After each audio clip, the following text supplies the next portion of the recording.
आप दुश्मन हैं मुसलमानों के, उसका सबूत ये बिल है।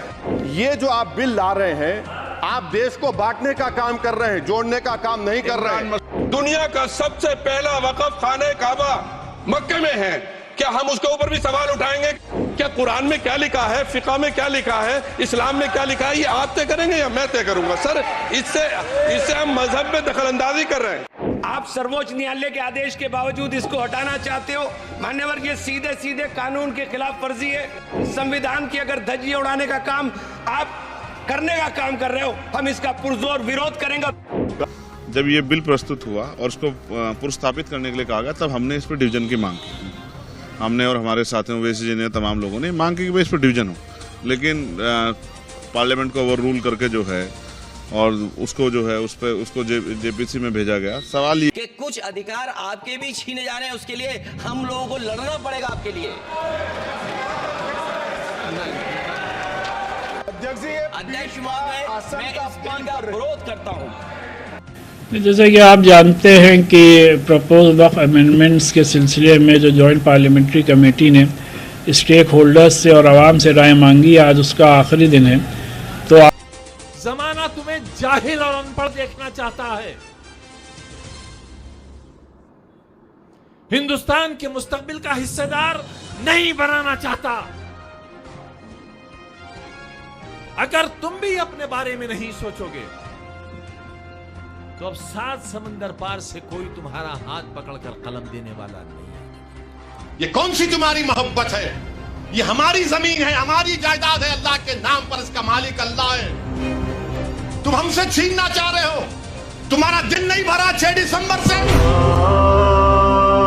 तुम्हारा दिल नहीं भरा दिल्ली की सड़कों पर हमारे खून की होली खेलने से? तुम्हारा दिल नहीं भरा हमारे बच्चों का एनकाउंटर करने से? तुम्हारा दिल नहीं भरा बुलडोजरों से हमारे घरों को तोड़ने से? तुम्हारा दिल नहीं भरा हमारे बच्चों के सरों से हिजाब खींचने से? तुम्हारा दिल नहीं भरा हमको इस मुल्क की शरीयत खत्म करने का कानून बनाया, अब तुम हमको हमारे वजूद को मिटाना चाहते हो। खुदा की कसम अपने वजूद को मिटने नहीं देंगे इंशाअल्लाह ताला। This is especially for all our dear brothers and sisters in Islam in India. This is regarding a new bill that was tabled in the Indian Parliament by the BJP government, by the Modi government, to amend the Waqf bill. They tabled a couple of weeks back in the Parliament an amendment to the Waqf Bill 2024. And what this BJP government is trying to do, along with its coalition, the NDA government, is they're trying to usurp, trying to take away the property of the Muslim Waqf Board. And आजकल वक्फ का मौजू चर्चे में है, बहुत उस पर गुफ्तगू हो रही है। मैं आज वक्फ के बारे में 2-3 बातें कहना चाहता हूँ। क्या है वक्फ? इंसानों में एक दूसरे की खिदमत का मिजाज शरीफ इंसानों में हमेशा से रहा। मुख्तलिफ कौमों ने समाज की सेवा और खिदमत खल्क़ के मुख्तलिफ तरीक़े अपनाए। ये शरीफ इंसान की फितरत में होता है।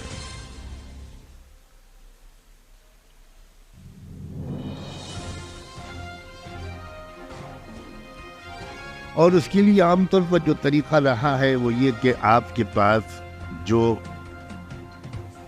सरमाया है, जो पैसे हैं, जो माल है, जो ज़मीन है, जो जायदाद है, जो बाग है, जो मकान है, वो आप किसी को दे दें, किसी को उसका मालिक बना के, किसी गरीब को दे दें, हदिया कर दें, सदका कर दें। अपना बाग आप किसी बेवा को हिबा कर दें, अपना खेत, अपनी ज़मीन, अपनी जायदाद, अपने जेवरात या आपकी अपनी आमदनी, उसमें से कुछ हिस्सा वो आप किसी को दे दें कि भाई ये आपके काम आए। नफरत का बाजार आज गर्म है। इससे पहले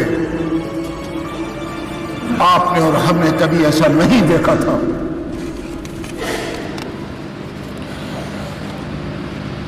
माजी में भयानक फसादात हुए, कत्ल गारत गरी हुई, नमाज पढ़ते हुए निहत्ती मुसलमानों पर गोलियां चलाई गई। दोस्तों आदाब, नमस्कार। मैं दानिश अली पवार, मेरे YouTube channel prime big news में आपका बहुत स्वागत है। वक्त पर सियासत बहुत गरमाई हुई है। जो बिल संसद में पेश किया गया था उस पर रोक लगा दी गई और उसको जीसीबी में भेज दिया गया।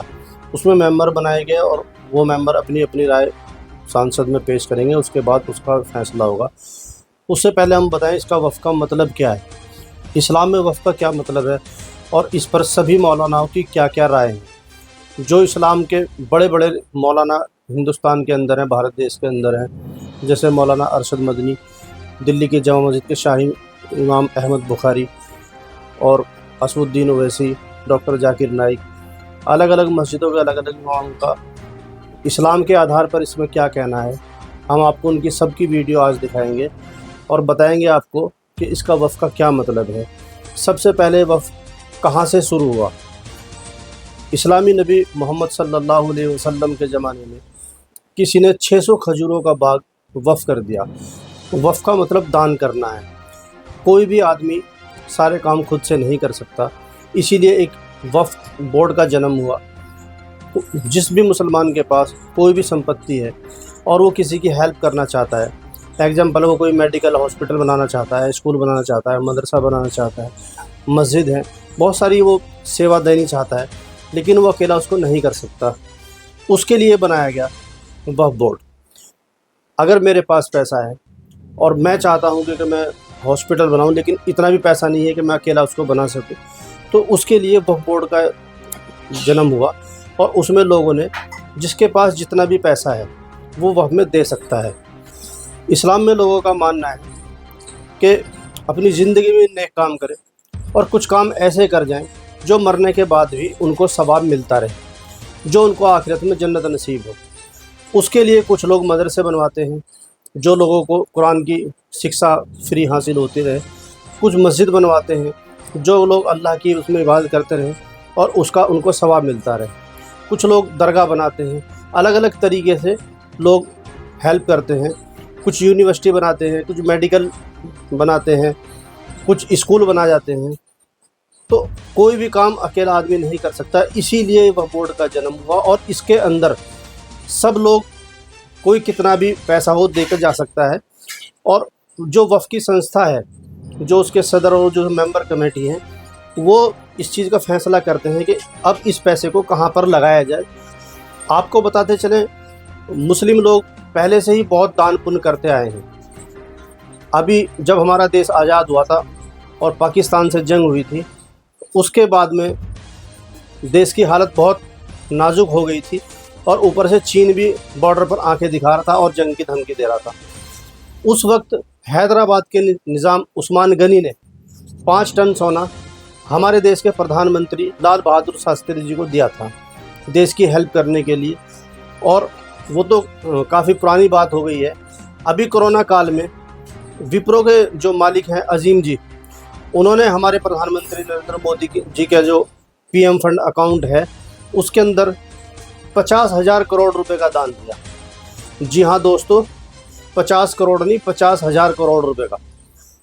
तो मुस्लिम लोग इस तरीके से दिल खोलकर दान करते हैं, देश के लिए भी, कौम के लिए भी और सब के लिए। ये नहीं कि सिर्फ मुसलमानों के लिए, पूरे देश के लिए, कोई किसी भी धर्म का हो। मोहम्मद सल्लल्लाहु अलैहि वसल्लम का ये फरमान है कि भूखा कोई भी हो, परेशान कोई भी हो, उसका धर्म नहीं देखा जाएगा और उसकी हेल्प पूरे दिल से करी जाएगी। अभी भी बहुत सारे ऐसे मुस्लिम हैं जो बिना धर्म और बिना जाति देखे लोगों की सेवा कर रहे हैं। बॉलीवुड में आप सलमान खान को देख लीजिए, उन्होंने कैंसर का और बहुत सारी बीमारियों का जो इलाज है उसका जिम्मा अपने ऊपर लिया हुआ है।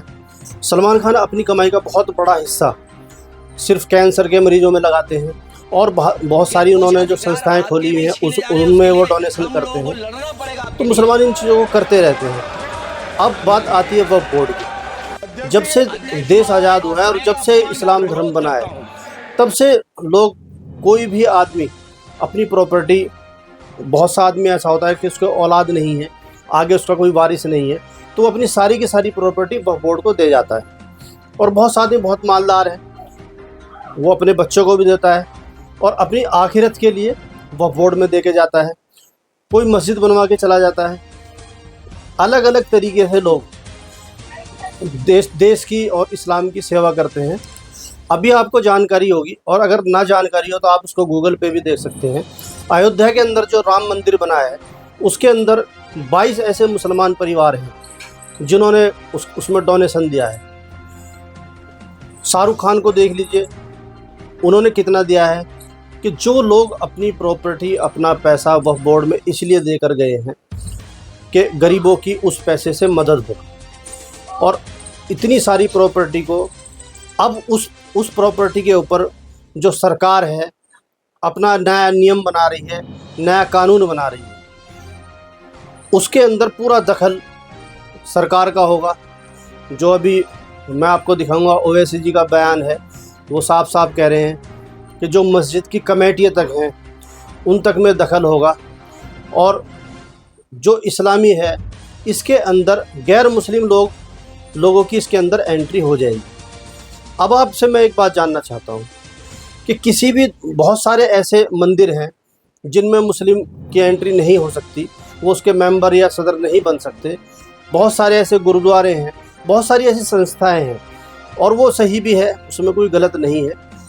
लेकिन जब वो इस तरीके से सबके लिए चल रहा है, तो फिर वक्फ बोर्ड में गैर मुस्लिम की एंट्री होगी तो वो उसको क्या समझेगा और क्या जवाब देगा उस चीज़ के लिए, क्योंकि उसको उसके बारे में कुछ पता ही नहीं होगा। आपको दिखाते हैं हमारे देश के सभी मौलानाओं की इसके बारे में किताबी क्या राय है। एक तो होगी ज़बानी राय, कोई कुछ भी बोल दे। एक होती किताबी राय, पढ़ लिख कर उसको बोलना, तथ्य के साथ बोलना। हम आपको दिखाएंगे कि किस मौलाना ने इसमें क्या बोला है। उससे पहले अगर आपने हमारा चैनल सब्सक्राइब ना करा हो तो इसको सब्सक्राइब करें। आप दुश्मन हैं मुसलमानों के, उसका सबूत ये बिल है। मैं वाहिद आदमी हूं इस सदन में जिसमें वन मैन कमेटी आपके द्वारा बनाई गई सरकार के, और मैं उसमें पेश हुआ 123 प्रॉपर्टी में। जस्टिस आर्यन ने जो रिपोर्ट पेश की, आज तक वक्फ बोर्ड को नहीं बताया गया, क्योंकि वो आपकी मंशा के खिलाफ थी और गवर्नमेंट की मंशा के मुताबिक नहीं थी। 123 प्रॉपर्टी में जब मंशा के खिलाफ हमारे नहीं आई, मंशा के मुताबिक नहीं आई, तो हमने 2 मैन कमेटी बनाई, और 2 मैन कमेटी ने भी कोई रिपोर्ट वक्फ बोर्ड को नहीं दी। जबकि वक्फ एक्ट जो है 1995 जो है वो पार्लियामेंट से पास शुदा है कि हम पार्लियामेंट के जो एहतराम है उसका नहीं कर रहे, उसके हुकूक का। इसी तरह से सर सूबाई हुकूमतों को इख्तियार दिया गया। सर हिंदू एंडोमेंट में जो कर्नाटका और तमिलनाडु में है वहां कोई मुस्लिम नहीं हो सकता, और 26 में आर्टिकल 26 का वायोलेशन है। 4 धाम में ये लिखा हुआ वाज़े तौर पर कि सिर्फ हिंदू होगा। बिहार उड़ीसा में भी यही लिखा हुआ है। पंजाब हरियाणा में गुरुद्वारा प्रबंधक कमेटी में सिर्फ सिख होगा ओनली, और ये उनका अधिकार है जिसको माना गया है। लेकिन मुस्लिम के साथ में यह अन्याय क्यों है? और सुन लीजिए सर मैं आपकी तवज्जो के चाहता हूं, दुनिया का सबसे पहला वक्फ खाने काबा मक्के में है। क्या हम उसके ऊपर भी सवाल उठाएंगे कि वहां पर भी हमारा कोई हिंदू भाई हो? हम अपने वकार को, अपनी इज्जत को, अपने मुल्क की, अपने शान को, अपने संविधान को खुद अपने पैरों तले रौंद रहे हैं। और वक्फ एक मुसलमानों का मजहबी अमल है, एक मजहबी फरीजा है। इससे उनको महरूम कॉन्स्टिट्यूशन के जरिए से भी कोई ताकत नहीं कर सकती। सर ये हम बहुत बड़ी गलती करने जा रहे हैं, जिसका खुमियाजा हमें अभी नहीं सदियों तक हम भुगतते रहेंगे, क्योंकि हम खुद अपने कॉन्स्टिट्यूशन को, संविधान को, उसकी पामाली कर रहे हैं। अगर हमें इस सिलसिले में, मैंने सर पूरा मैंने उसको मध्यम से पढ़ा है, और मैंने पूरी 40 तरामीम जो उसमें गलत है उसको लिखकर जो है वो मैं लेकर आया हूं। सर इसके जरिए से सरकारी अमले को बाज़ाब्ता तौर पर यह हक आखिर लोग कलेक्टर को दिया जा रहा है। सर्वे कमिश्नर के इख्तियारात खत्म किए जा रहे हैं। आखिर सर्वे कमिश्नर भी तो गवर्नमेंट ऑफ इंडिया का होता है। सर ऐसे कैसे कर सकते हैं हम?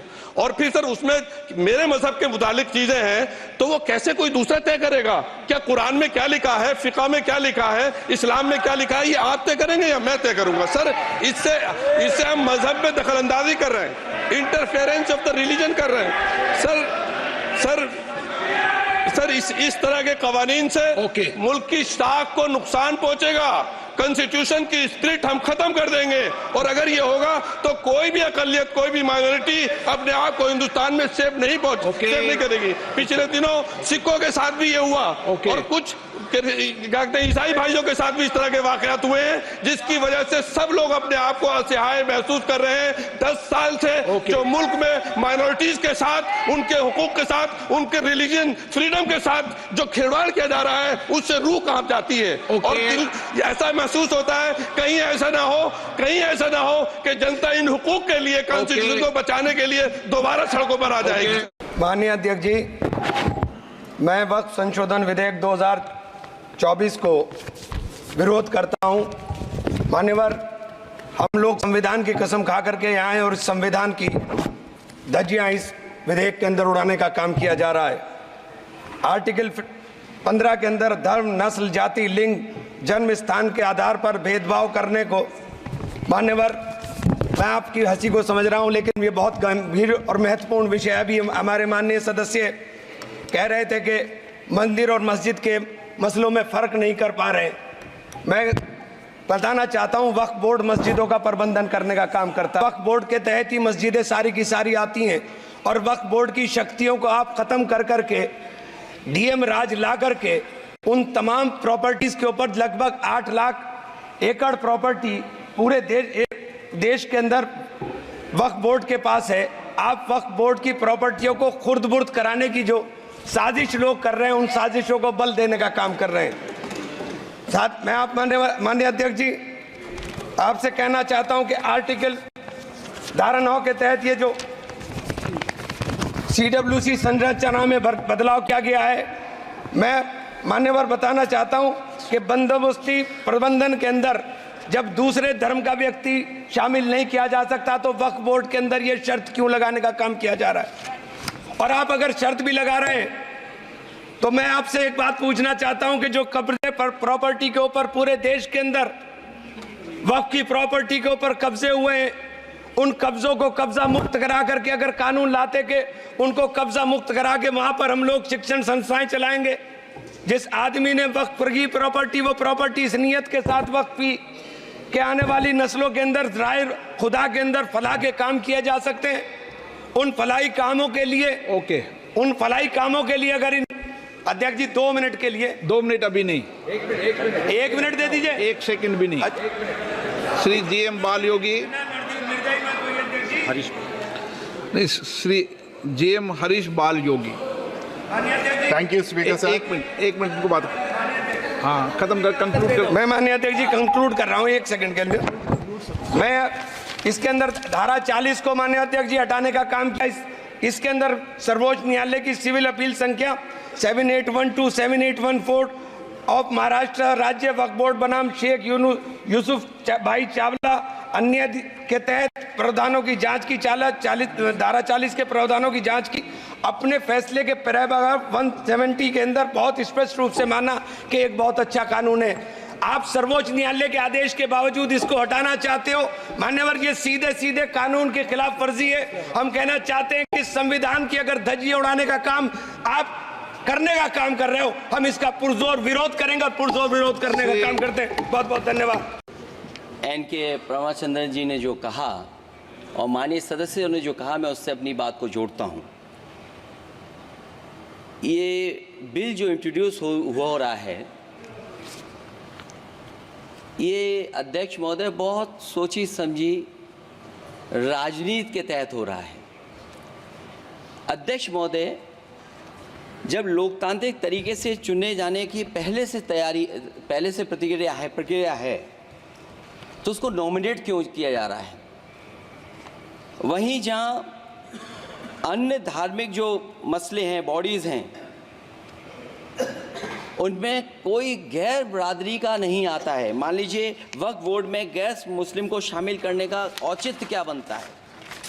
और अध्यक्ष महोदय, इतिहास के पन्नों को अगर हम पलटें, अगर आप जिला अधिकारी को सब ताकत दे देंगे, उन इतिहास के पन्नों को मैं नहीं पलटना चाहता हूं कि एक जगह पर एक जिलाधिकारी महोदय ने क्या किया था, उसकी वजह से आज और आने वाली पीढ़ी तक को भी सामना करना पड़ा। अध्यक्ष महोदय, मैं नाम नहीं लेना चाहता हूं। और अध्यक्ष महोदय, सच्चाई ये है कि भाजपा अपने हताश, निराश, आप तो इस कानून चंद कट्टर समर्थकों के तुष्टीकरण के लिए ये बिल लाने का काम कर रही है। अखिलेश जी, अध्यक्ष महोदय, आज तो हमारे आपके अधिकार कट रहे हैं। मैं याद कीजिए अध्यक्ष महोदय, मैंने आपसे कहा था कि आप लोकतंत्र के न्यायाधीश हैं, और मैंने अध्यक्ष महोदय सुना है इस लॉबी में कि कुछ अधिकार आपके भी छीने जा रहे हैं। उसके लिए हम लोगों को लड़ना पड़ेगा आपके लिए। अध्यक्ष महोदय, मैं इस बिल का विरोध करता हूं। इसको लेकर के आप क्या कहें? देखिए, मैंने प्रयास किया था कि मुझे मेरी बात रखने का मौका मिले, और मैंने इस पर जोरदार आवाज़ भी उठाई। पहली चीज़ ये कि जब वो प्रस्तुत किया गया तो हमें, जब चर्चा में हमने कहा तो हमें बोलने का मौका नहीं दिया गया। ये जो है कमज़ोर वर्गों की आवाज़ जो है पार्लियामेंट में दबाई जा रही है, ये अच्छा नहीं है। हमें जनता ने चुन के भेजा, हम किसी के दया पे यहाँ नहीं है। दूसरी बात, जब ये बिल प्रस्तुत हुआ और उसको पुरस्थापित करने के लिए कहा गया, तब हमने इस पर डिवीजन की मांग की। हमने और हमारे साथियों, ओवैसी जी ने, तमाम लोगों ने मांग की कि भाई इस पर डिवीजन हो, लेकिन पार्लियामेंट को ओवर रूल करके जो है और उसको जो है उसको जेपीसी में भेजा गया। सवाल ये है, मेरे आज भी याद है, शहीद आजम सरदार भगत सिंह ने कहा था कि किसी भी जज द्वारा जो फांसी की सजा सुनाई गई, अगर उसके पीछे उसकी नीयत हटा ली जाए तो उस जज में और हत्यारे में कोई ज़्यादा फर्क नहीं होगा। मैंने पार्लियामेंट में सुना, सरकार ने कहा, स्पीकर भी थे और सरकार के मंत्री भी बोल रहे थे, सरकार के एमपी भी बोल रहे थे कि हम अगर सरकार में आए तो विचारधारा के आधार पर सरकार में आए हैं, तो जिन महान पुरुषों की विचारधारा को हम लोग मानते हैं, उन्हीं के अधूरे लक्ष्यों को पूरा करेंगे। क्या सरकार, हमें सोचना है बिना डर के, मैं कह रहा हूँ, क्या सरकार मुस्लिम हितैषी है? सरकार का एक कोई कानून मुस्लिम हितैषी बना है? सरकार ने एक भी योजना मुस्लिम हितैषी बनाई? आपने एजुकेशन का बजट किया, मौलाना अब्दुल कलाम जो है वो योजना थी, फेलोशिप थी, वो आपने बंद कर दी। तमाम मदरसों के एड आपने ख़त्म कर दिए, उर्दू भर्ती आप लोग करा नहीं रहे हो। तो ये जो सरकार है, ये कहीं से भी मुस्लिम हितैषी नहीं, और मुस्लिम हितैषी होने का दावा करने वाले सरकार को जवाब देना चाहिए कि आपने संविधान को किस तरह से ओवर रूल किया। आर्टिकल 13-14 का वायलेशन कर दिया, 25 से लेकर 28 तक जो मूल अधिकार उनका वायलेशन कर दिया। आप संविधान विरोधी काम करोगे और हम हाथ पे हाथ धर के बैठ रहेंगे, ये तो नहीं होगा किसी भी कीमत पे। कल कोई आके खड़ा कर देगा। आपने जो है सर्वे जो है कमिश्नर को नजरअंदाज कर दिया, आपने ये सारी पावर जो है एडमिनिस्ट्रेशन को दे दी, जिलाधिकारी को दे दी। आप ये जानते हैं और मैं भी जानता हूँ, हमने सरकारें देखी है, जिलाधिकारी वो है जो सत्ता के हिसाब पे कार्य करता है, सत्ता के आधार पे कार्य, सत्ता के ऑर्डर को मानता है। जब ये सब होगा तो कैसे न्याय मिल जाएगा? तो सरकार बहुमत में है, सरकार उसको पास करा सकती है, हम उसको नहीं रोक सकते हैं, लेकिन गलत अगर कुछ होगा तो हम लोग आवाज उठाएंगे। ये न्याय नहीं हुआ है, ये दमन हुआ है, और इस दमन का हम लोग पुरजोर विरोध करते हैं। और हम लोग पुरजोर विरोध करते हैं। जेपीसी में जब ये कमेटी बनेगी तब भी हम लोग अपना आपत्ति दर्ज कराएंगे, कॉन्स्टिट्यूशनली भी दर्ज कराएंगे। और जो सरकार ने आज जो दमन करने का प्रयास किया है, स्पेशली मुसलमानों का, मैं कह रहा हूँ जैनों के लिए क्यों नहीं किया आपने? जैनों के देखिए, उनके तीर्थंकरों को किस तरह लूटा जा रहा है, उनको किस तरह से परेशान किया जा रहा है। आप उनके लिए भी जो है अल्पसंख्यक के बोर्ड बना देते, लेकिन आपकी निष्ठा क्या है? आपकी निष्ठा यह है कि मुसलमानों को कमजोर किया जाए। इस निष्ठा से आप काम कर रहे हैं। इसका खामियाजा बंटवारे के रूप में हमने पहले भी महसूस किया और पहले ये दर्द सहा है देश ने। मैं नहीं चाहता हिंदू मुसलमान तमाम तरह पॉलिटिक्स, मुद्दों की पॉलिटिक्स हो। और आप इतने हितैषी, तो बताओ आपके कितने मेंबर ऑफ पार्लियामेंट है मुस्लिम? कितने मुसलमानों को मंत्री बनाया? कितने आप, मैं उत्तर प्रदेश से आता हूँ, शायद एक भी इंस्पेक्टर चार्ज पे नहीं है मुसलमान। मुझे लगता है एक भी एसएसपी जो है चार्ज पे नहीं होगा मुसलमान। तो सच ये है कि आपकी नीयत क्या है, आपकी नीयत से स्पष्ट होता है कि आपकी नीयत मुसलमानों के पक्ष में नहीं। मुस्लिम सांसद थे, वो कह रहे हैं कि हमारे धर्म में ये घुसपैठ की कोशिश की जा रही है, उन लोगों ने, वो बिल्कुल अपनी पीड़ा रख रहे हैं। और हमने कहा ना, डिवीजन की मांग हमने इसलिए की कि सब पूरे देश को पता लगे कौन किसके पक्ष में खड़ा है। और हम ये कहते हैं, ये अगर किसी पे भी जुल्म किया जाएगा, अल्पसंख्यक पे, मुसलमान पे, कमजोरों पे, जैन पे, सिख पे, बौद्ध पे, महिलाओं पे, तो हम उनकी आवाज उठाएं। जैसे कि आप जानते हैं कि प्रपोज वक्फ अमेंडमेंट्स के सिलसिले में जो जॉइंट पार्लियामेंट्री कमेटी ने स्टेक होल्डर्स से और आवाम से राय मांगी, आज उसका आखिरी दिन है। तो आज मस्जिदों के बाहर जो पर्सनल लॉ बोर्ड ने QR कोड जारी किया है वो आज भी लगाया गया है और उसको स्कैन करके लोग आसानी से अपनी राय JPC को भेज रहे हैं। और इसका मकसद भी ये है कि आवाम को एक आसानी मुहैया कराई जा सके। और किसी भी जमहूरियत और किसी भी डेमोक्रेसी का यही तरीक़ा होता है कि आवाम अपनी राय रखती है और उसकी राय की रोशनी में फ़ैसले किए जाते हैं। और हम सब की राय यही है कि जितने भी ये प्रपोज अमेंडमेंट्स हैं वो वक्फ के लिए फ़ायदेमंद नहीं बल्कि उसके लिए नुकसानदेह हैं। इस वजह से जो ऑलरेडी वक्फ एक्ट मुल्क में लागू है वो मोर देन इनफ है for the proper management of waqf properties. So अभी तक करोड़ों की तादाद में हम लोगों की राय JPC तक जा चुकी हैं। उसकी रोशनी में हम लोगों को उम्मीद है कि उसी के अकॉर्डिंगली फ़ैसले होने चाहिए।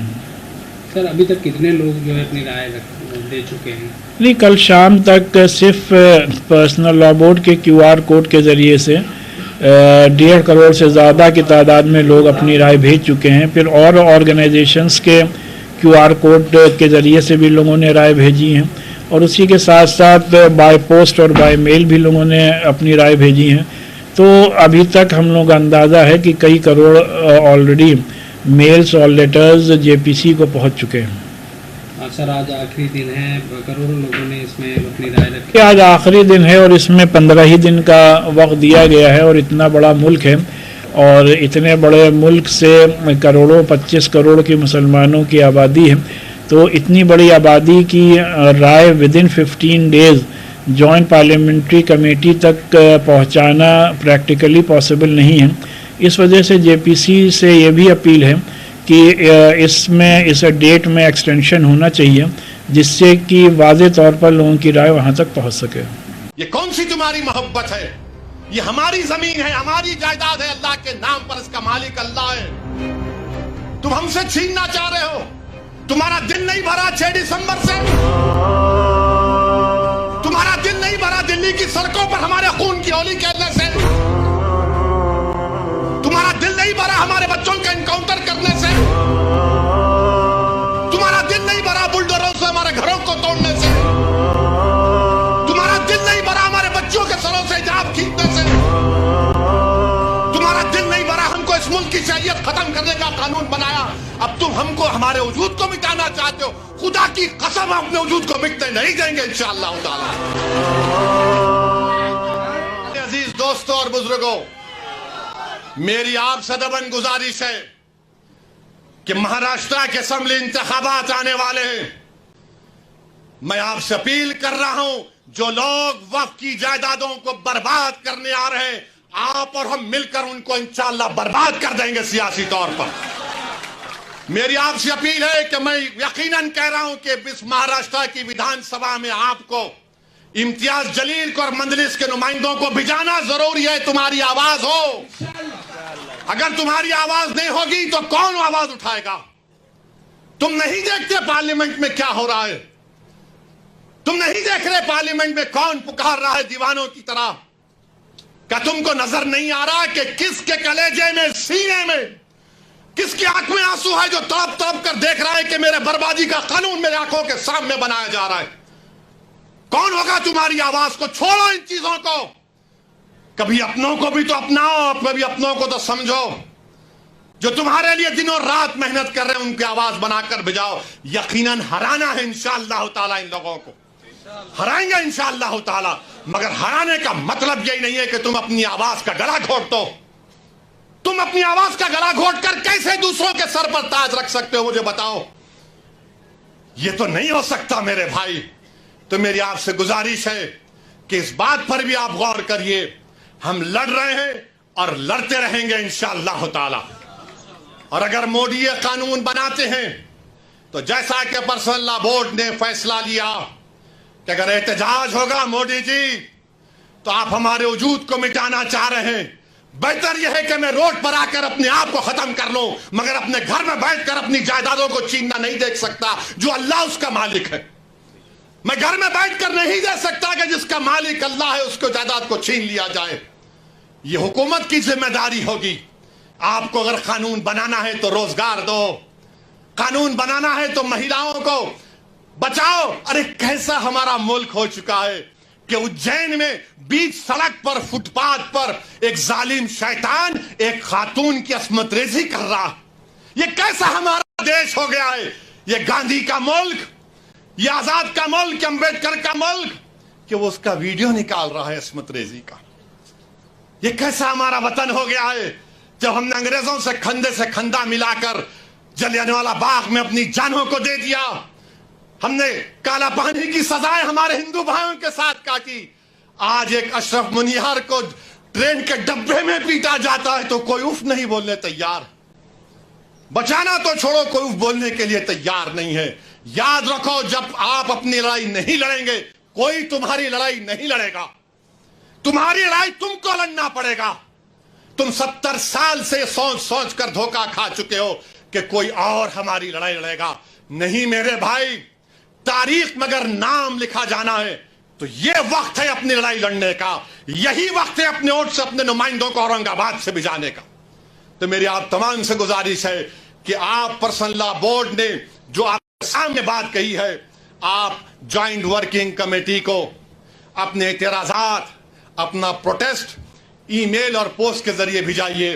15 सितंबर आखिरी तारीख है और अल्लाह से कसरत से दुआ करिए कि परवरदिगार तो हमको जिंदा रख कर ये नजारे मत दिखा कि हमारी जमीनें जिसका तू मालिक हमसे छीन ली जाए।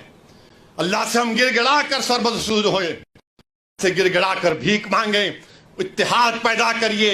ये कानून ना देवबंदियों के मफाद में है, ना बरेलवियों के मफाद में है, ना अहले हदीस के मफाद में है, ना बोरी समाज के मफाद में है, ना अथना शरी शिया के मफाद में है, ना आगा खानी शियाओं के हक में है, किसी के हक में नहीं है। ये सिर्फ और सिर्फ मोदी जायदादों को छीनने के लिए कानून बना रहे हैं। अल्लाह इन जायदादों की हिफाजत करे। अल्लाह हमको इतने इत्तेहाद पैदा करे कि मुत्तहदा तौर पर इस कानून को रोकें और अल्लाह सुब्हानहू व तआला इन ऐसे हुकूमतों को, ऐसे पार्टियों को अल्लाह सियासी तौर पर इंतखाबात में इनको शिकस्त दे, बदतरीन शिकस्त दे। वाखिर दावान अल्हम्दुलिल्लाह रब्बिल आलमीन। मंजिल पे न पहुंचे उसे रास्ता नहीं कहते और 2-4 कदम चलने को चलना नहीं कहते।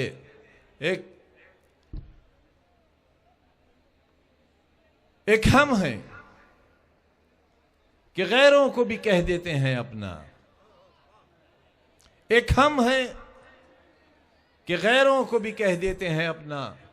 एक तुम हो के अपनों को भी अपना नहीं कहते। माना कि मियां हम तो बुरों से भी बुरे हैं, ये हमारा हाल है। माना कि मियां हम तो बुरों से भी बुरे हैं और कुछ लोग तो अच्छों को भी अच्छा नहीं कहते। नौजवानों, डक्कू साहब ने यह महफिल सजाई है एक मकसद के लिए। यह बामकसद महफिल है, आपको एक सबक देने के लिए, कुछ ऐसी बातें सुनने के लिए जो आज से लेकर आने वाले कई 100 सालों तक आपके काम आ सकती है। जब हम कोई बीज जमीन में बोते हैं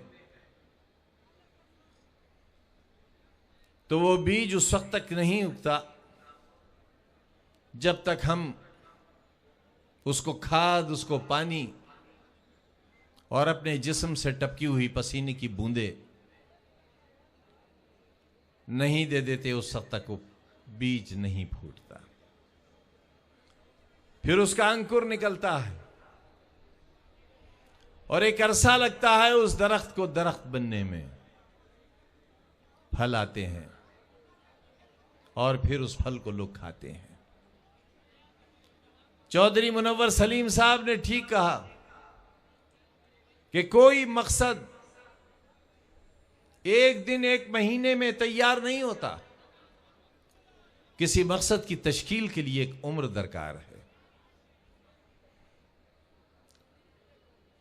न जाने कितने नशेब व फराज से गुजरे हैं, तब यहां खड़े हैं आपके सामने। दर्द और तकलीफों का मुजस्समा है हम। ये तमाम तस्वीर जो आप देख रहे हैं, इसकी हर ईंट में हमारा खून शामिल है।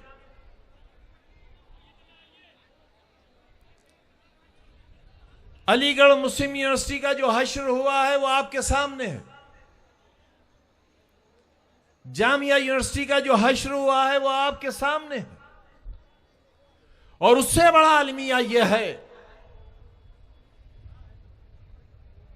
कि सर सैयद अहमद खां के उस ख्वाब को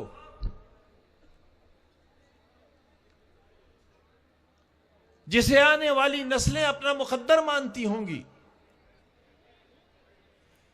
एक नफरत की नजर चढ़ गया और खामोशी है। पूरे मुल्क में सन्नाटा है। अकाबरीन खामोश, सियासतदान खामोश, अलीगढ़ से पढ़े हुए खामोश, और एक ऐसा इदारा जिसने पूरे हिंदुस्तान को एक राह दिखाई हो, जहां के पढ़े हुए लोग पूरी दुनिया में लाखों की तादाद में हों, नफरत की आग में झुलस गई। जान लो अच्छी तरह, यह लिबास काम नहीं आएगा। हमारे मजबूत मकानात महफूज नहीं रह जाएंगे। जमाना तुम्हें जाहिल और अनपढ़ देखना चाहता है। हिंदुस्तान के मुस्तकबिल का हिस्सेदार नहीं बनाना चाहता। अगर तुम भी अपने बारे में नहीं सोचोगे तो अब 7 समंदर पार से कोई तुम्हारा हाथ पकड़कर कलम देने वाला नहीं आने वाला। हमें याद है अच्छी तरह, तालिब इल्म दौर का हमें यह शेर याद है कि चश्मे सैयद निगरां है कि फिर उठे शायद, चश्मे सैयद निगरां है कि फिर उठे शायद, कोई दीवाना अलीगढ़ के बयाबानों से। हमारी आंखें इंतजार करती रहीं इसका। और हमारे जैसा कमजोर आदमी जिसके पास न दौलत न खानदानी शोहरत और ना ही कोई वकार का नाम, और ये खाली हाथ हमने आपके आगे बढ़ा दिए, ये दामन बढ़ा दिया आपके आगे। किस लिए? सियासतदानों से सोने और चांदी के कंगन नहीं मांगे, अपने और अपनी औलादों के लिए रोशन मुस्तकबिल नहीं मांगा, फैक्ट्री और बंगला नहीं मांगा, और सारी जिंदगी इंतहाई सियासत की दयानत के साथ और सियासी वफादारी के साथ अपने और अपने आने वाली नस्लों के लिए मुस्कुराहट नहीं मांगी,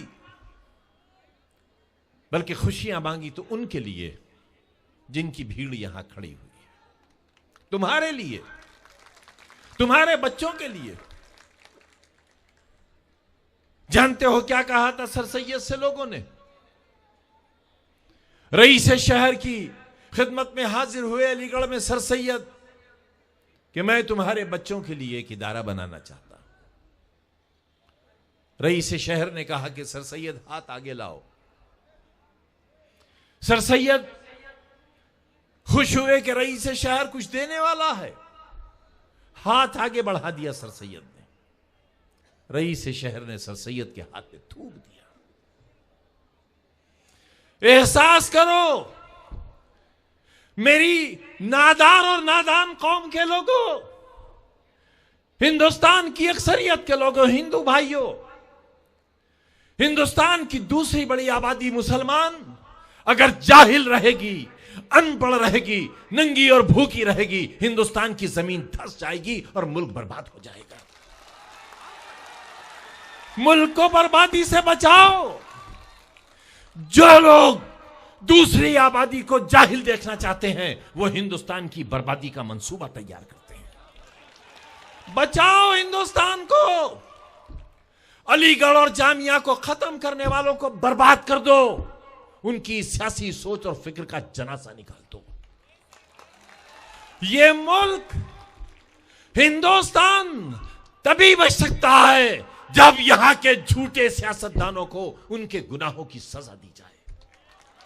अगर बादशाह झूठा होगा तो सोचो रियाया का क्या होगा। शंकराचार्य जी ने कह दिया सूखा इसलिए पड़ रहा है कि बादशाह झूठा है। सूखा इसलिए पड़ रहा है कि बादशाह ठग है।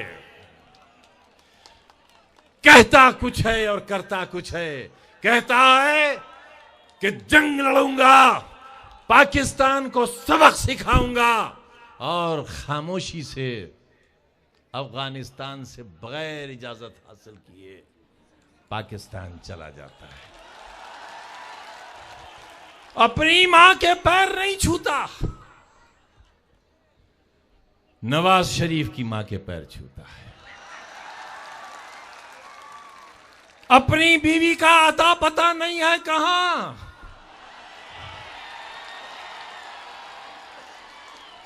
बेटियों को अधिकार दिलाने की बात करता है। झूठा है, ठग है।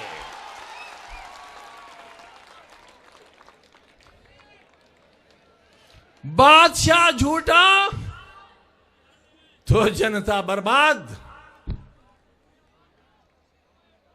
चुनाव से पहले ऐलान किया था कि हर शख्स के घर 20 लाख रुपया 100 दिन के अंदर पहुंच जाएगा। अगर 20 लाख रुपया हर शख्स को पहुंच गया होता तो शायद आज मुशायरे में 20 लोग भी नहीं होते। ये सब ये जानने आए हैं कि 20 लाख रुपया हर फर्द को कब मिलेगा। हर साल 2 करोड़ नौजवानों को नौकरी कब मिलेगी। अजमेर शरीफ के सज्जादों से पगड़ बनवा लेने से मुसलमानों की तकदीर नहीं बनेगी। उन नेक दिल लोगों को वजीर आजम की चौखट पर बुलाकर अलीगढ़ मुस्लिम यूनिवर्सिटी और जामिया मिल्लिया का मसला हल नहीं हो सकेगा। किसी को मत बुलाओ, ना पगड़ी पहनाओ, ना पगड़ी उतारो। हमारे बच्चों के हाथ में जो कलम है वो उन्हें वापस कर दो, उन्हें जाहिल मत रखो।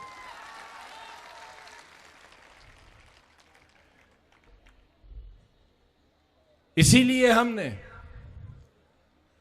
एक ऐसे मुजाहिद आजम के नाम से, जिसने राउंड टेबल कॉन्फ्रेंस में यह कहा कि फिरंगियों, मैं हिंदुस्तान की आजादी का परवाना लेने आया हूं, और अगर आज मुझे मेरे वतन की आजादी का परवाना नहीं मिला तो मैं जिंदा वापस नहीं जाऊंगा। और आए मेरी कौम के लोगों, सुन लो, अगर मैं मर जाऊं तो मेरी लाश गुलाम हिंदुस्तान में दफन न की जाए। मौलाना ने उनकी दुआ सुन ली, मौलाना का इंतकाल हो गया और 42 मुल्कों के सरबरा उनके जनाजे में शरीक हुए, और हर मुल्क ने यह चाहा कि उनका जनाजा उनके मुल्क में दफन किया जाए। आज मौलाना की कब्र उनकी नेकियों के सबब, उनकी खूबियों के सबब बैतुल मक़दस में है। ऐसे नसीब वाले मौलाना का वतन वही जमीन है जहां यह खादिम पैदा हुआ है। मौलाना के बारे में, उनके भाई के बारे में, उनकी वालदा बियम्मा के बारे में, जो एक अनपढ़ खातून थी, लेकिन जब खिताब किया करती थी मजमू से और तहरीक के लिए पैसा मांगती थी, तो औरतें अपने कानों से बुंदे उतारती नहीं थी बल्कि नोच दिया करती थी। उनके लिए कहा था बापू ने कि अगर अली बिरादरान नहीं होते तो हिंदुस्तान आजाद नहीं हुआ होता। हम वो हैं, हम पिल्ला नहीं हैं।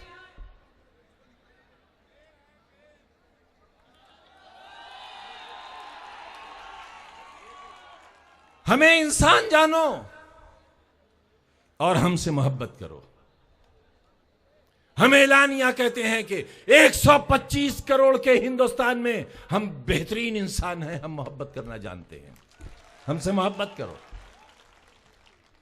आज आपके एमपी साहब से भी हमने कहा है कि एमपी साहब मोहब्बत करो, किसी से कर लो, गुस्सा खत्म हो जाएगा और आपका नाम चलाने वाली एक नस्ल भी पैदा हो जाएगी। मोहब्बत करो। मोहब्बत कभी बेनतीजा नहीं होती। मोहब्बत कभी बेनतीजा नहीं होती। जहां मोहब्बत होती है वहीं मुस्तकबिल होता है। लेकिन शर्त है, अवैध न हो, वैध हो, जायज हो, जायज हो।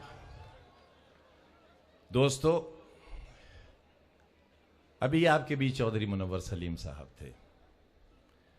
इन्होंने अलीगढ़ मुस्लिम यूनिवर्सिटी का मुकदमा पार्लियामेंट में रखा है और मांग की है कि अदालत के सिंगल जज, इलाहाबाद हाई कोर्ट के एक जज ने यह फैसला दे दिया कि अलीगढ़ मुस्लिम यूनिवर्सिटी अक़लियती इदारा नहीं है, यानी हिंदुस्तानी मुसलमानों का इदारा नहीं है।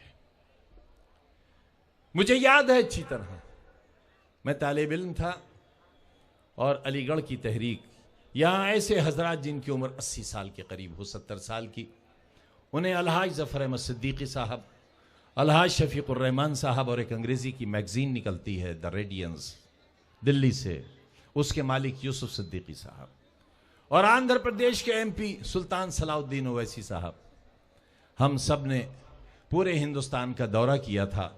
मिसेस इंदिरा गांधी हिंदुस्तान की वजीर आजम हुआ करती थीं और ऐसे हालात बना दिए थे कि मिसेस इंदिरा गांधी को अलीगढ़ मुस्लिम यूनिवर्सिटी का अक़लियती किरदार बहाल करना पड़ा था। हम आज कहना चाहते हैं हुकूमत हिंद से,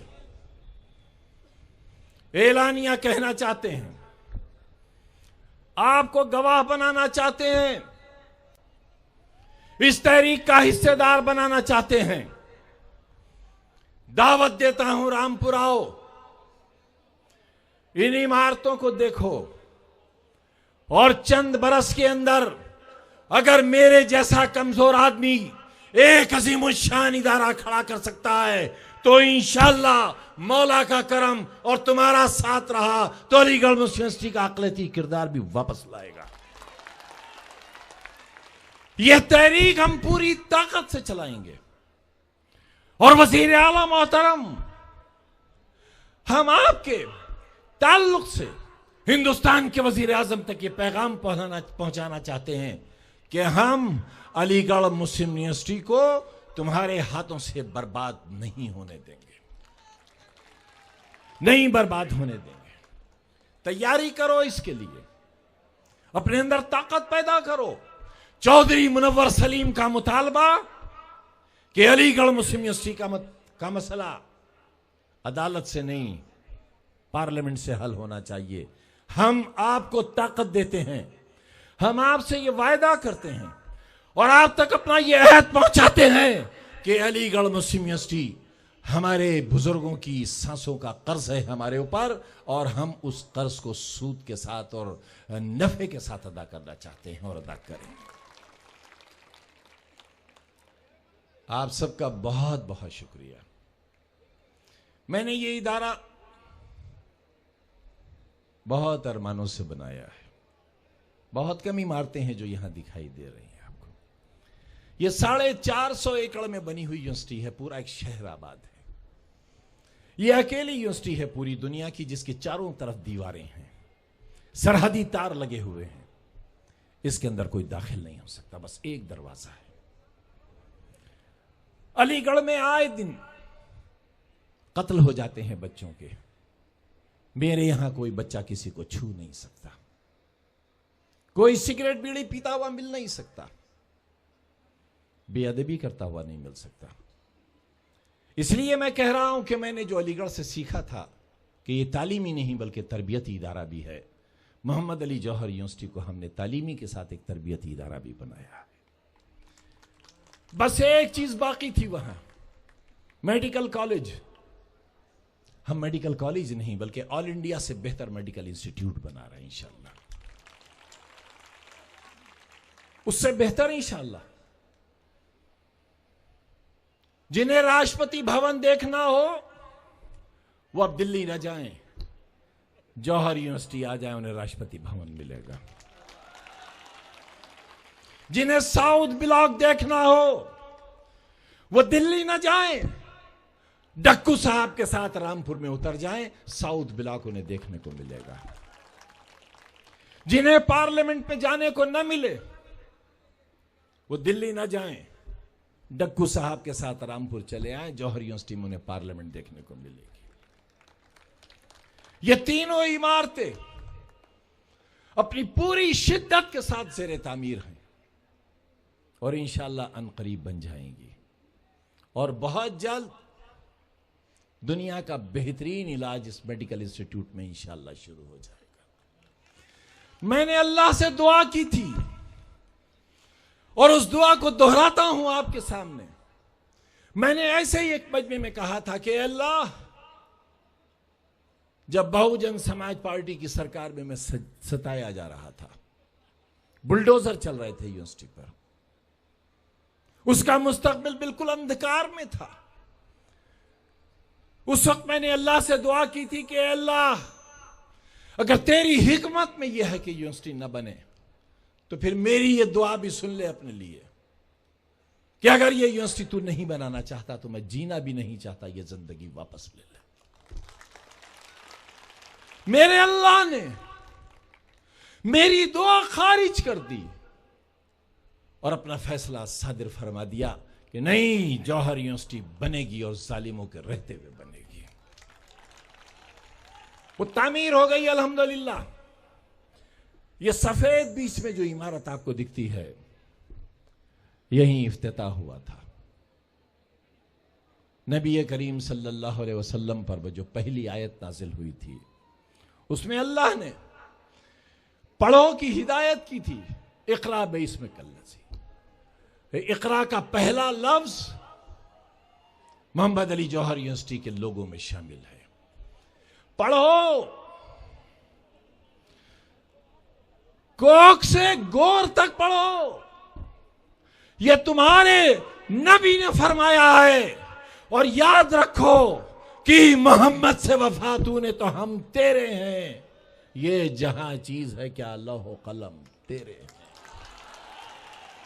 अगर मोहम्मद की नहीं मानोगे, अल्लाह की कहां मानोगे? इसलिए इक़रा लफ्ज़ से वफा करो, पढ़ो। एक वक्त का खाना अगर घर में न बने तो न बने, लेकिन बेटी स्कूल जाना चाहिए, बेटा स्कूल जाना चाहिए।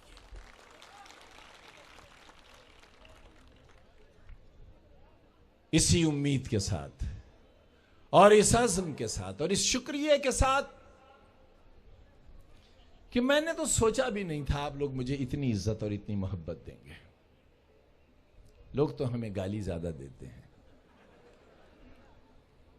कहते हैं पाकिस्तान चले जाओ। इन अहमकों से पूछो कि ये सब पाकिस्तान कैसे उठा कर ले जाऊं। मैंने तुम्हारी बच्चियों के लिए, तुम्हारे बच्चों के लिए सीबीएसई बोर्ड के जो स्कूल बनाए हैं, उसकी फीस सिर्फ 350 रुपया है। जो सोचा नहीं जा सकता, मौला के करम से मैं वो करना चाहता हूं, आपकी दुआओं से। मेरे शहर के वो गरीब लोग जिनके पास अगले वक्त की खाने की रोटी नहीं है, उनके बच्चे कैसे पढ़ें। रिक्शा वाले के, बीड़ी वाले के, सरी वाले के, पत्थर तोड़ने वाले के, तुम्हारा मकान बनाने वाले के बच्चे कैसे पढ़ें। परेशान था दिल। किसी करम फरमा ने मदद कर दी। लखनऊ में लामार्ट्स इमारत बहुत हसीन है, उस इमारत को रामपुर में बनवा रहे हैं और इस स्कूल में पढ़ने वाले बच्चे और बच्चियों की फीस सिर्फ 20 रुपया होगी, सिर्फ 20। और 20 रुपया भी इसलिए कि कहीं मेरे गरीब मजदूर को यह एहसास न हो कि उनका बच्चा खैरात में पड़ा है। महज इसलिए हमने एक शमा रोशन की है। उस शमा से हजारों लाखों शमे रोशन करना चाहते हैं। चौधरी मुनव्वर सलीम ने उस शमा से और शमे रोशन कर दी हैं। मध्य प्रदेश में हमारे कई स्कूल कायम हो गए, सुल्तानपुर में कायम हो गया, हम लखनऊ में भी बनाना चाहते हैं। दुआ कर दो, न जाने कौन वली बैठा होगा इस वक्त इस महफिल में, उस वली से दरखास्त है, वली दुआ कर दो कि लोग हमसे नफरत करना छोड़ दें, हमसे मोहब्बत करें। हमसे मोहब्बत करेंगे तो एक कारगिल नहीं 1000 कारगिल आएंगे, तो हमारा लहू हमारा खून उन्हें फतह करेगा। बहुत बहुत शुक्रिया, जज़ाकल्लाह। आजकल वक्फ का मौजू चर्चे में है, बहुत उस पर गुफ्तगू हो रही है। मैं आज वक्फ के बारे में 2-3 बातें कहना चाहता हूं। क्या है वक्फ? इंसानों में एक दूसरे की खिदमत का मिजाज शरीफ इंसानों में हमेशा से रहा है। मुख्तलिफ कौमों ने समाज की सेवा और खिदमत खल्क़ के मुख्तलिफ तरीक़े अपनाए। ये शरीफ इंसान की फितरत में होता है।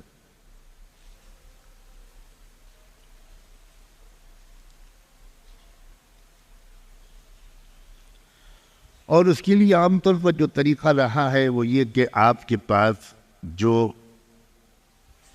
सरमाया है, जो पैसे हैं, जो माल है, जो ज़मीन है, जो जायदाद है, जो बाग है, जो मकान है, वो आप किसी को दे दें, किसी को उसका मालिक बना दें, किसी गरीब को दे दें, हदिया कर दें, सदका कर दें। अपना बाग आप किसी बेवा को हिबा कर दें, अपना खेत, अपनी ज़मीन, अपनी जायदाद, अपने ज़ेवरात या आपकी अपनी आमदनी, उसमें से कुछ हिस्सा वो आप किसी को दे दें, ये भाई ये आपके काम आए।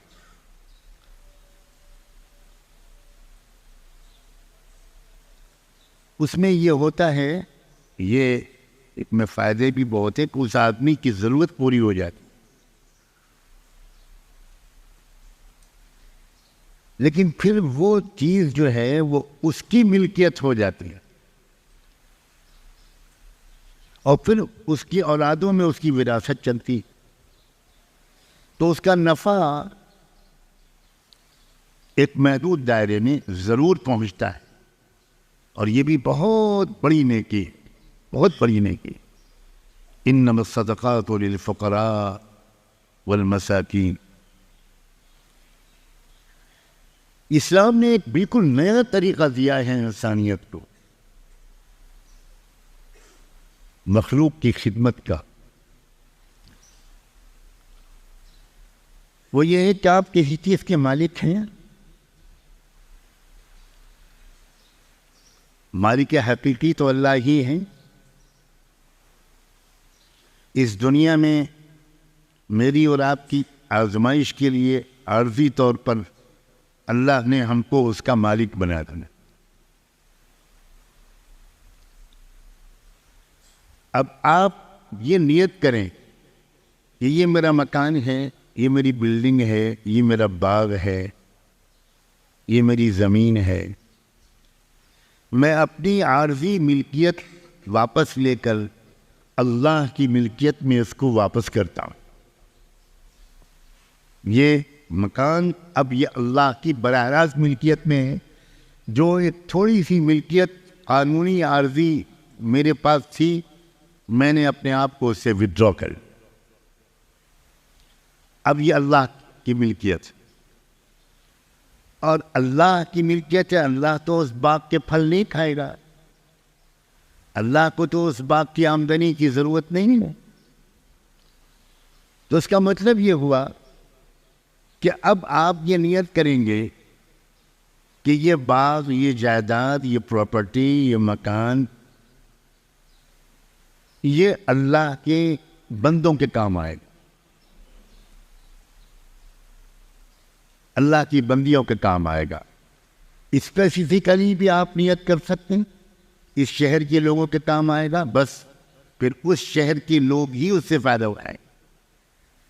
आप मुतय्यन तौर पर नियत कर सकते हैं कि बेवाओं के काम आएगा, इस इलाके की बेवाओं के काम आएगा, सिर्फ बेवाओं के काम आएगा। यतीम बच्चों की परवरिश और तालीम के लिए आपने ये जायदाद वक्फ की है, तो फिर आपकी नीयत के मुताबिक उस इलाके के यतीम बच्चों ही के काम वो जायदाद क़यामत तक जब तक वो रहेगी, उसकी पैदावार और आमदनी यतीम बच्चों के काम आएगी। आप उसका एक पैसा भी इस्तेमाल नहीं कर सकते।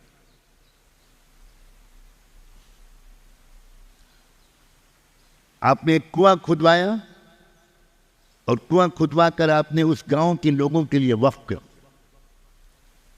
अब गांव के लोगों की इजाजत से कोई बाहर का आदमी आकर पानी ले ले वो अलग बात। ये पिछले कौमों के अंदर ये बाप नहीं था। ये बड़ा इजाफा है। इंसानियत की तरक्की में बहुत बड़ा हिस्सा है निज़ाम वक्फ का, बहुत बड़ा हिस्सा। इस वक्त तो तफसीली गुफ्तगू का मौका नहीं है। पूरी तारीख बताती है कि हज़ारों अस्पताल बने औकाफ के ज़रिए, हज़ारों मदरसे और इदारे, तरबियत गाहें और दारुल इक़ामी और हॉस्टल ये तामीर हुए औकाफ के ज़रिए।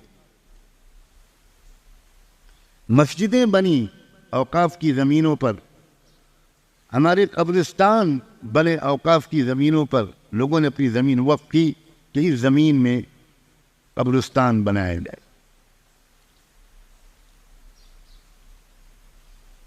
एक अजीब निज़ाम है कि समाज की तरक्की का दारोमदार सिर्फ हुकूमत पर न हो, समाज के शहरी अपनी तरक्की में खुद हिस्सा लें, उनका कंट्रीब्यूशन हो। बहुत खूबसूरत इजाफा है। और जब तक मुसलमानों ने ये रिवाज बाकी रखा कि फैयाजी और सखावत के साथ अल्लाह के दिए हुए माल को मुख्तलिफ शक्लों में लोगों की सहूलत के लिए, आराम और राहत के लिए, समाज की तरक्की के लिए अपनी जायदाद को वक्फ करते रहे, बागों को, ज़मीनों को, खेतों को, मकानात को पूरे पूरे गांव लोगों ने वक्फ किए। उससे इतनी तेज रफ्तार तरक्की हुई है इंसानियत की। मैं इससे पहले बारहा कह चुका हूं कि हजार साल से दुनिया चल रही थी, लेकिन जो इंसानों की दुनियावी तरक्की सैयदना मुहम्मद रसूलुल्लाह के बाद हुई है, वो दुनियावी तरक्की उससे पहले की लाखों साल में नहीं। वमा अरसलनाका इल्ला रहमतल लिल आलमीन। अखलाकी और दीनी तरक्की तो सब जानते ही हैं, मानते हो या ना मानते हो। पूरी तहजीबों की और कवानीन की तारीख में वक्त का तस्वुर कभी नहीं था।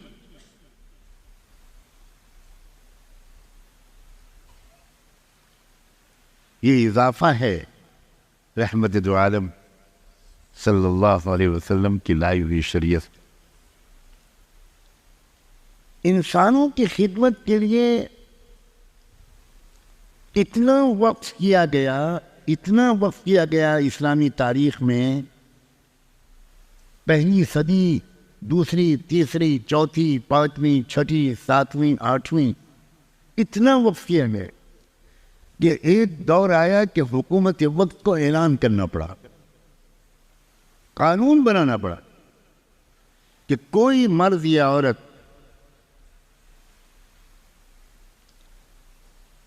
सरकारी दफ्तर से मशवरे के बगैर अपनी किसी जायदाद को वक्फ न करे। ये पाबंदी लगानी पड़े। आज तो यकीन ही नहीं आएगा।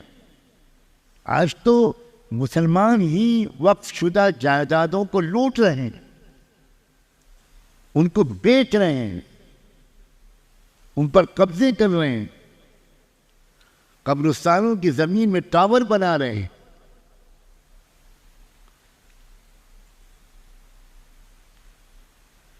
हुकूमत को ऐलान करना पड़ा कि औकाफ इतने ज़्यादा हो चुके हैं कि अब अगर कोई शख्स वक्फ करना चाहे तो पहले दफ्तर से मशवरा करे। इसके लिए एक मखसूस दफ्तर बना दिया गया कि हम वक्फ करना चाहते हैं, किस मसरफ के लिए वक्फ करें ताकि रिपीटेशन न हो। एक ही मकसद के लिए लाखों जायदादें वक्फ हो जाएं और दूसरा कोई मकसद ऐसा पड़ा रहे जिसके लिए कोई चीज़ वक्फ ना हुई हो। ये मुकाम इस उम्मत मुस्लिमा ने इंसानियत की खैरखाही तक पहुंची ये उम्मत और पहुंचाया। चुनांचे दिमश्क की तारीख में मैंने खुद पढ़ा है, तारीख़ औकाफ दिमश्क में, कि दिमश्क की एक खातून ने वक्फ करना चाहा अपने बागात को कि मैं अल्लाह की रज़ा और मग़फ़िरत की नियत से अपने बागात को वक्फ करना चाहती हूँ, तो मैं किस मकसद के लिए वक्फ करूँ। तो एक उलमा की माहिरीन की एक कमेटी बना दी गई थी जिसके जो सरबराह थे वो एक बहुत बड़े आलिम हदीस मुहद्दिस मिज़्ज़ी रहमतुल्लाह अलैह। तो दरख्वास्त दाखिल हुई उनके दफ्तर में। उनकी तरफ से जवाब सुनकर आप में से बहुत से लोग हैरान रह जाए। जवाब यह आया, इंसान की किसी ज़रूरत के लिए वक्फ की कोई ज़रूरत नहीं बची है, इसलिए इंसानों के किसी ज़रूरत के लिए वक्फ न किया जाए। बीमारों के इलाज के लिए औकाफ के ढेर हैं, बेवाओं के लिए, यतीमों के लिए, सब के लिए मौजूद है, कैदियों के लिए, मुसाफिरों के लिए, बेसहारा लोगों के लिए, बच्चियों के निकाह के लिए, सब मौजूद। अलबत्ता दफ्तर की तरफ से उस खातून को जवाब गया कि हमारे मुल्क में साइबेरिया के इलाके से परिंदे उड़कर आते हैं, कबूतर और दूसरे परिंदे, वहाँ की शदीद सर्दी से बचने के लिए -50 -60 वहाँ का दर्जे हरारत होता है। उससे बचने के लिए हमारे फ़लस्तीन और शाम के इलाके में 4 महीने के लिए परिंदे आते हैं और वो 4 महीने सर्दी के यहाँ गुजारते हैं। जब मौसम उनके इलाके में मुतदिल हो जाता है तो वो परिंदे यहाँ से वापस चले जाते हैं। तो दफ्तर की तरफ से उस खातून को जवाब दिया गया कि उन परिंदों के दाने पानी के लिए, उनके रहने सहने के लिए, उनके घोंसलों के लिए, उनके दवा इलाज के लिए आप अपनी जायदाद को वक्फ करें। यह है इस्लाम।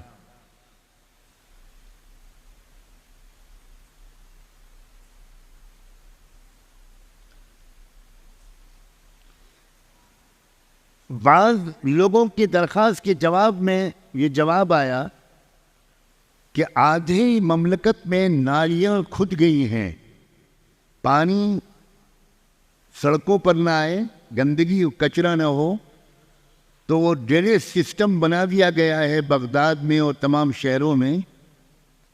तो पानी का बहाव, घरों का पानी, इस्तेमाल शुदा पानी वो जा रहा है नालियों में, लेकिन बहुत से शहरों में अभी नालियों का खोदना बाकी है। तो आप अपने माल को नालियों के खोदने के लिए वक्फ कर दें। यह है इस्लाम। उस इस्लाम को समेटते समेटते समेटते समेटते हम लाए हैं कुर्ता पजामा टोपी दाढ़ी तक और बड़ा। उस इस्लाम को फतवों का मजमुआ हमने बनाया, धमकियों की आवाज इस्लाम को बना दिया है।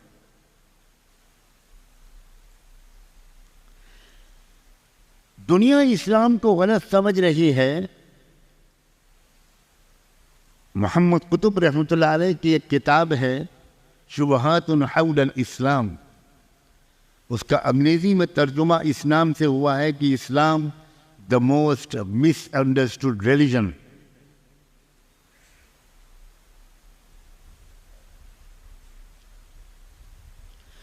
दुनिया इस्लाम को सही नहीं समझ पा रही, लेकिन मैं पूछता हूं क्या मुसलमान इस्लाम को सही समझ रहे हैं?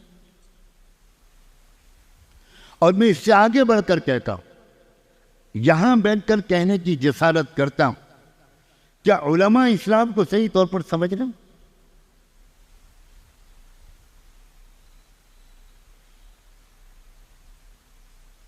क्या एक पढ़े लिखे आदमी को हमारे जैसे आज के मौलवी की तकरीर सुनकर ये लगता है कि मौजूदा दुनिया की महंगाई का इलाज इस्लाम है, ज़ख़ीरा अंदोज़ी का इलाज इस्लाम है, बेरोज़गारी का इलाज इस्लाम है, आपस में नफ़रत और बेएतमादी का इलाज इस्लाम है, मुल्कों के अंदर पुरअमन बक़ाए बाहमी पीसफुल को एग्जिस्टेंस का माहौल बनाने का वाहिद रास्ता इस्लाम है।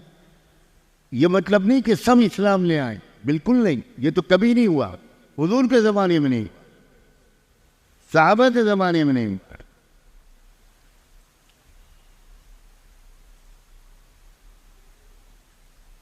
लेकिन तमाम शहरियों को अमन मिला, तमाम शहरियों को बाइज़्ज़त जिंदगी मिली अपने मजहब पर रहते हुए। किसी चर्च को हाथ नहीं लगाया गया। मुसलमानों ने चर्च की हिफाजत की और खुली इजाज़त दी कि गिरजाघर जाने वाले क्रिश्चियंस वो आराम के साथ अपनी इबादत के औकात में गिरजाघर जाएं। सख्त हिदायत दी गई कि किसी गिरजाघर को नुकसान न पहुंचे, किसी मंदिर को नुकसान न पहुंचे, किसी गुरुद्वारे को नुकसान न पहुंचे।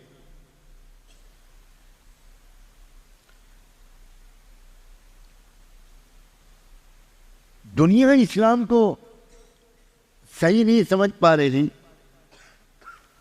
इस पर कोई खास ताज्जुब की गुंजाइश नहीं है। मुसलमान नहीं समझ पा रहे,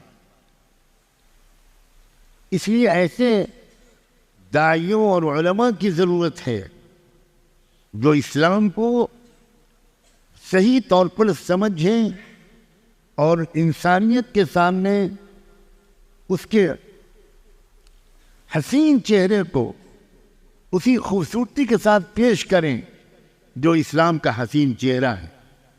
इस वक्त एक इंतहाई सबर आजमा और आजमाइश से भरे दौर से गुजर रहे हैं। मुल्क ऐसे लम्हात से गुजर रहा है जिसमें हर तबके के लोग ज़हनी उलझन में मुब्तला हैं। हजारों साल से गंगा जमनी तहजीब के इस आईनादार हिंदुस्तान का दामन इस कदर वसी रहा है कि हर मजहब और मिल्लत को अपने दामन में समेटे हुए एक ऐसा मुल्क जिसकी शनाख्त तमाम मज़ाहिब, तहजीबों, ज़बानों रंग और नस्ल का मसावी एहतराम है। आज इस पर आंच आई हुई है। ये हिंदू और मुसलमान का सवाल नहीं, ये वतन अजीज की इज्जत, बका और सलामती का सवाल है। बल्कि ये तमाम अकायद, मज़ाहिब, तहजीब व तमद्दुन का मुश्तरका आलमी मरकज और गहवारा। इस चमन में सब एक दूसरे से कई मुद्दों में बुनियादी इख्तिलाफात के बावजूद सब एक इकाई की तरह सदियों से रहते चले आ रहे हैं। अब ऐसा क्या हो गया कि अक़लियत की, मुसलमानों की हर चीज जुर्म बन गई और अक्सरियत का गलत भी सही हो गया।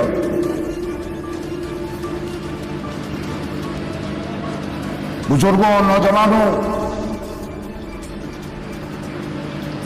मुसलमानान हिंद इस मुल्क की तनहा सबसे बड़ी वहदत है और तमाम दुनिया में किसी एक मुल्क में भी सबसे ज्यादा बड़ी आबादी है। तक़सीम हिंद के बावजूद भी नफरत और बाजार का नफरत का बाजार आज गर्म है। इससे पहले आपने और हमने कभी ऐसा नहीं देखा था।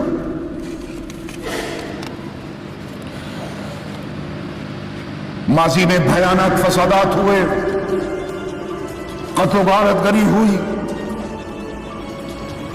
नमाज पढ़ते हुए निहत्ती मुसलमानों पर गोलियां चलाई गई, लातादाद मुसलमानों को जिंदा जमीन में दफन करके उस पर ट्रैक्टर चलाकर गोभी उगा दी गई। आपको याद होगा मेरठ में ट्रक में भरकर मुसलमानों को नदी के किनारे ले जाया गया और उनके सीनों पर गोलियां मारकर उनको नदियों में बहा दिया गया। हजारों सिखों का कत्लेआम हुआ, लाखों मासूम जाने तक़सीम वतन की जिम्मेदार हुई, मगर उस वक्त भी नफरत का जहर मुल्क में नहीं फैला। एक वक्ती तौर से हालात खराब हुए, लेकिन और हिंदू और मुसलमानों के दरमियान जो आज नफरत है, वो नफरत उस वक्त इतनी नहीं फैली थी। आसाम में नीली का भयानक फसाद आपको याद होगा। नीली के मकाम पर 16 गांवों से मुसलमान खदेड़ दिए गए थे। 3000 से ज्यादा मुसलमानों का एक तरफा कत्ल हुआ। मगर आज आसाम में जिस तरह से नफरत आज फैलाई जा रही है, इसकी कोई मिसाल नहीं मिलती।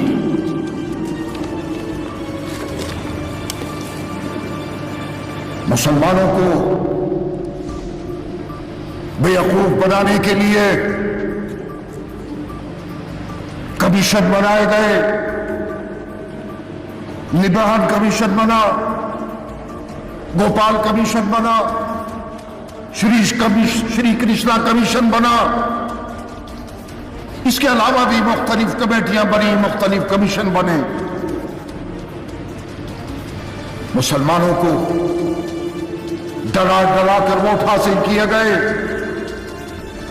इख्तिदार हासिल किया, लेकिन नाइंसाफी, महरूमी इस मुल्क में मुसलमानों के मुकद्दर बना दिए गए। आजादी के बाद वो तमाम तहफ्फुज़ात जो इस मुल्क में मुसलमानों को मिलना चाहिए थे, वो नहीं मिले। इन तहफ्फुज़ात से एक साजिश के तहत मुसलमानों को इस मुल्क में महरूम रखा गया। इस मुल्क के मुसलमानों का हमारा क्या गुनाह है कि मस्जिदों की दीवारों पर चढ़कर इश्तियाल अंगेज नारे लगाए जाते हैं, मुसलमानों की दाढ़ियों को नोचा जाता है,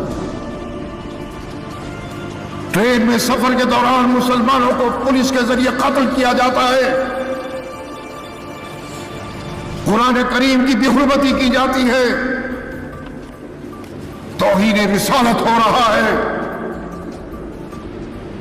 वक्फ तरमीमी बिल के जरिए मुसलमानों को परेशानी में मुब्तला किया जा रहा है, धर्म संसद के जरिए मुसलमानों को कत्ल करने की इस मुल्क में धमकियां दी जा रही है।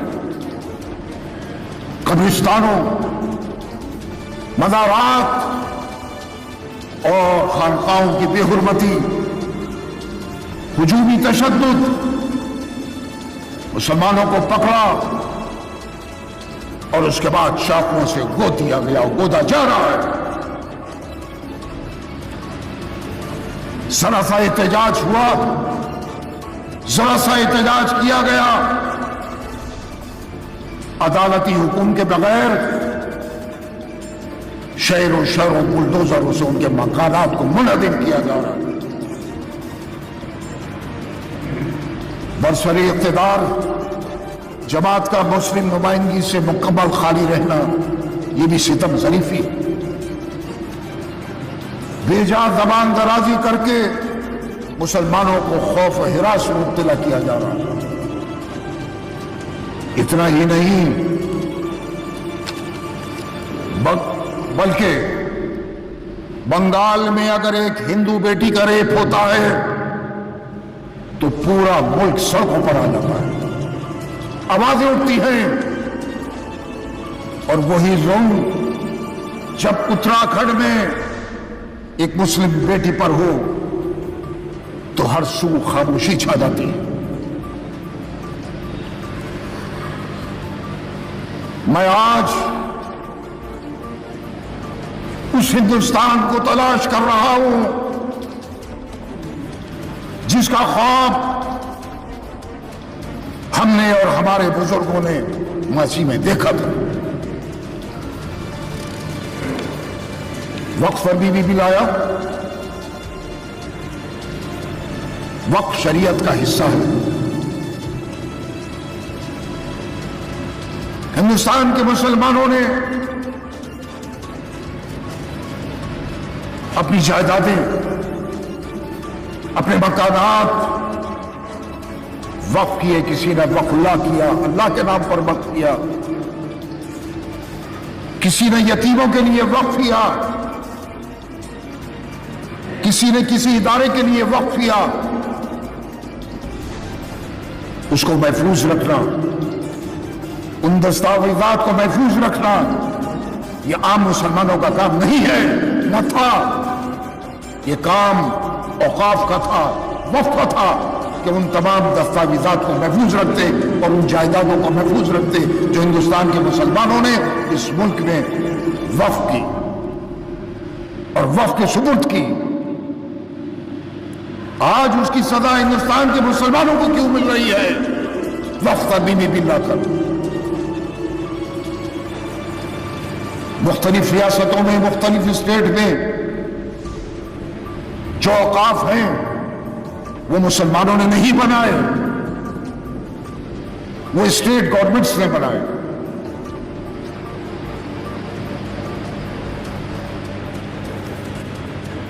और उन लोगों को औकाफ में लाया गया जो उनके आगे हाथ जोड़ते थे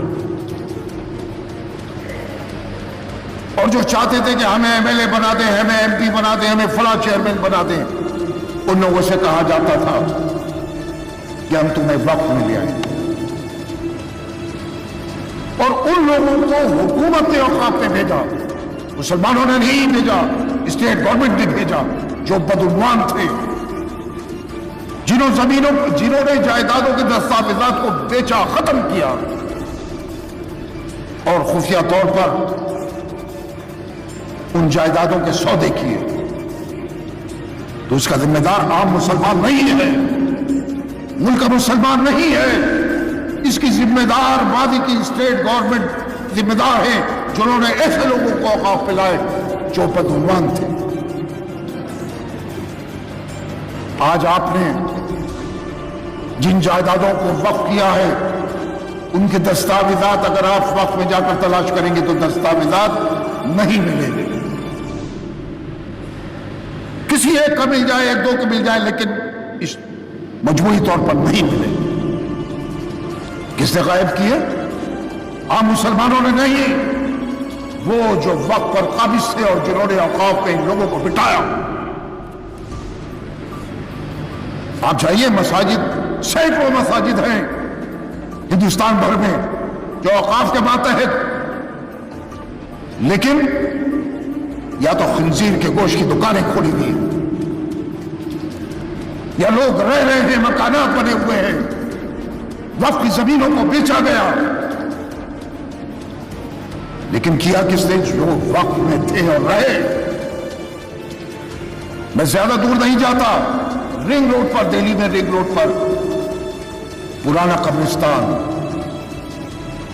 उसके बराबर मिलेनियम पार्क है, आपने देखा होगा। उसकी कई बीघा जमीन साबिका बोर्डों ने दूसरों के हवाले कर दी। आज उस पार्क में अय्याशी के अड्डे बने हुए हैं। मुसलमान देखता है और रोता है कि हमारे बुजुर्गों ने जिन जायदादों को वक्फ किया था, आज वक्फ ने उन हालात को बेचकर तबाह बर्बाद कर दिया। तो जरूरत है, इस तरमीमी बिल की जरूरत नहीं। जरूरत है कि उन लोगों को औकाफ में वक्फ में लाया जाए जो साहिब सरवत हो, जो वक्फ की इस्लाह चाहते हैं, जहां डॉक्यूमेंट्स महफूज रहे, वक्फ जायदादें महफूज रहे। लेकिन यकसर बोर्ड में ऐसी तब्दीलियां पैदा कर देना जिससे मुसलमानों में गुस्सा पैदा हो, तशवीश हो, ये मुनासिब नहीं। बोर्ड बनाइए, अच्छे लोगों को लेकर आइए। मैं एक वाकया आपको बताऊं, इम्तियाज अहमद खान आईएएस थे और प्राइम मिनिस्टर हाउस में ज्वाइंट सेक्रेटरी हुआ करते थे। वो दिल्ली वक्फ बोर्ड के चेयरमैन भी थे, 7 साल बोर्ड के चेयरमैन रहे। उन्होंने मुझसे बीच बीच में कहा कि मैं बोर्ड में नहीं रहना चाहता, मैं खुद बदनाम हो जाऊंगा, मैं चाहता हूं किसी और का सुपुर्द हो। मैं उनको रोकता था कि आपके बाद तो बिल्कुल तबाह हो जाएगा दिल्ली वक्फ बोर्ड। कुछ साल तक रोके रहा, 7 साल जब हो गए, उन्होंने कहा कि अब मैं नहीं रोकूंगा, अब कोई गुंजाइश नहीं है, मुझको चलाने नहीं दिया जाता, दस्तावेजात गायब हैं, जमीनों को बेचा जा रहा है। मैं अब इससे सुबकदोश हो रहा हूं। आखिरकार वो अलग हो गए। एक आईएएस ऑफिसर जिसके सीने में दर्द था कि मैं औकाफ में कुछ करके जाऊं, वो नहीं कर पाया। तो हुकूमत को चाहिए कि ऐसे लोगों को औकाफ में लेकर आए जो इसका भला चाहते हैं, जो इसको संवार सके, जो इसको चला सके, बदउनवानी से बचा सके, दस्तावेजात बच सके। ऐसा बोर्ड हुकूमत को बनाना चाहिए, न कि ऐसा बिल कि जो मुसलमानों के ऊपर थोपा जाए। इसको मुसलमान, मैं समझता हूं, बर्दाश्त नहीं करेगा। अज़ीज़ान मोहतरम, मैंने इन तमाम हालात का जिक्र पूरे मुल्क और मुहज़्ज़म माशरे को दावत देने की फिक्र देने के लिए किया। मेरी तशवीश का पस मंजर हिंदू मुस्लिम तकसीम या तासुब नहीं है। मुझे अपना मुल्क आज अंधेरों की तरफ जाते हुए दिखाई दे रहा है। इन हालात में मैं ये समझता हूं कि मेरा ये कौमी या मजहबी फरीज़ा था कि मैं अपनी इस रिवायती जिम्मेदारी को निभाऊं जो इस जामे मस्जिद की रोशन तारीख है। आज मुझे किसी को बेजा नफरत में मुब्तला करना मकसूद नहीं है, बल्कि सब में एक एहसास जिम्मेदारी और एहसास से एहतिसाब करना मकसूद है। जज्बात को भड़काना क़यादत का काम नहीं, उसका काम मसाइल से आगाह करना है, बर वक्त मुतनब्बे करना है और मसाइल के हल की जमीन पैदा करने में अपना किरदार अदा करना है। आखिर में मैं आपसे मुखातिब होकर कहना चाहता हूं कि आजमाइश और इम्तिहान अंबिया की सुन्नत है। जो इस दौर में मुस्तैद रहा तो नुसरत और फतेह इंशाअल्लाह उसका मुकद्दर बनी। आज हालात ये हैं कि कोई रोकर दिल बहला रहा है और कोई हंसकर अपना दर्द छुपा रहा है, लेकिन जिंदगी तो अपने ही तरीके चला करती है। औरों के सहारे तो जनाजे उठा करते हैं। आज हमें हिकमत, खुद एतमादी और खुदा एतमादी के साथ ही आगे बढ़ना है। खुदा आपका हामी व नासिर। अगर आपको हमारी ये वीडियो पसंद आई हो तो उसको लाइक करें, सब्सक्राइब करें और बेल आइकन दबाना ना भूलें। देश और दुनिया की ताज़ी जानकारी के लिए देखते रहें हमारा YouTube channel prime big news. धन्यवाद।